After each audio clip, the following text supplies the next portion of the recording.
এগুলো হচ্ছে ভেঙে দেওয়া হয়েছে। আগে বলা হয়েছিল মৌখিকভাবে, নির্ধারিত সময় দেওয়া ছিল, কেউ শুনেছে কেউ শুনে নাই, ভেঙে দেওয়া হয়েছে। এর পরবর্তীতে কিছু জায়গা আছে বেশি মালামাল থাকার জন্য তাদেরকে কিছু সময় দেওয়া হয়েছে।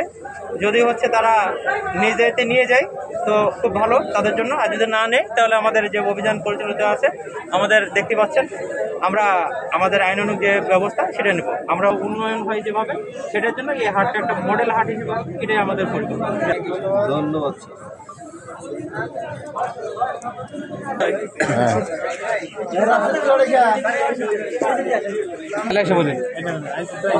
সকালে তোমাকে আসবা